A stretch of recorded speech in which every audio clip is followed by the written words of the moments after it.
Hey guys, what's up? It's Jack and welcome back to another video. Now, while my internet was down, I found this article on my phone and then it was minutes later to where this article completely disappeared.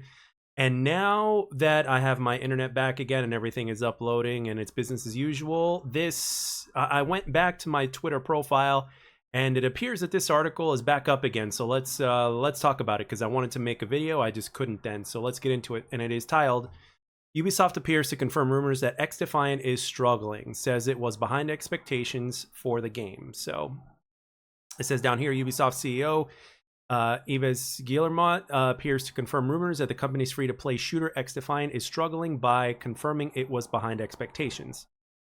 And let's continue on. It says, at the end of August, Tom Henderson at Insider Gaming reported that XDefiant was seeing continuously declining player numbers and a lack of player spending. He reported that the source informed him that the game has been struggling to obtain 20,000 concurrent players across all its platforms.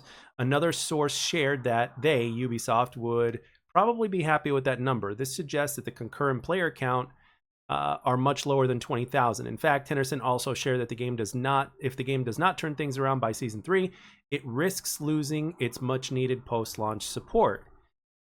For comparison, other team shooter games such as Apex Legends are regularly above 50,000 concurrent players. Apex Legends clocked in 198,873 in the last 24 hours. Valve's Deadlock had a 24-hour peak concurrent at 119,315 players in the last 24 hours. Team Fortress 2 had a 24-hour peak of 56,715 concurrent players. Counter-Strike 2 had over 1.3 million concurrent players in the last 24 hours.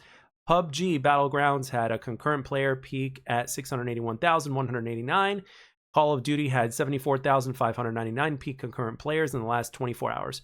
Overwatch 2 had 52,437 playing in the last 24 hours. Even Ubisoft's Rainbow Six Siege had 65,866 peak concurrent players in the last 24 hours.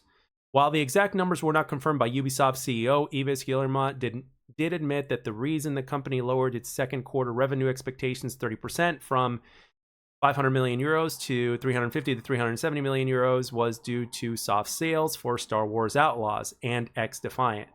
During the company's most recent trading update call, Nicholas Langit of NBP Paribas questioned, so the quarter two guidance, it's not only Star Wars Outlaws, or is there something else underperforming in the portfolio? Guillemot responded, it mostly reflects the softer than expected sales for Star Wars Outlaws.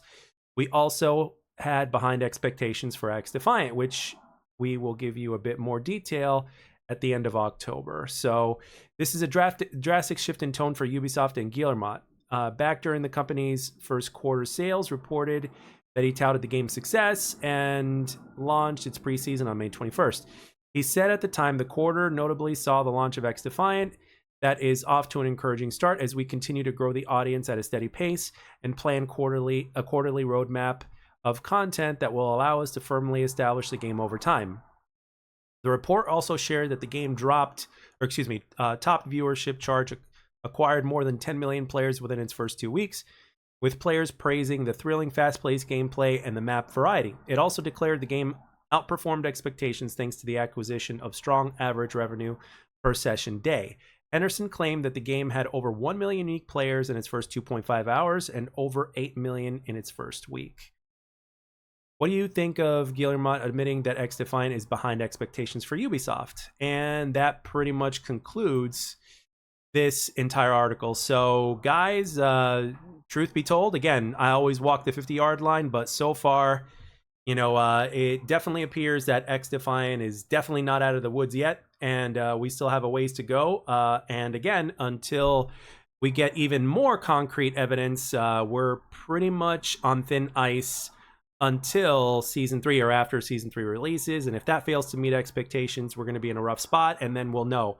But I am actually waiting towards the end of October to get actually more details in terms of what the numbers are, because as you guys know, it's all basically a numbers game, and if the numbers don't add up, unfortunately, XDefiant is probably going to lose its post-launch support, which obviously I do not want to happen, and I'm sure many of you don't either. But yeah, we're definitely not out of the woods yet, and now that this article is back on, I figured I would report on it, and Yeah, not definitely not a thought I relish, and it's definitely not something that I want to be reading, but it is what seems to be going on, and the Ubisoft CEO himself seems to pretty much be nodding his head to this according to the article. So you guys can let me know down in the comments section what you guys think of this and how things are going to play out.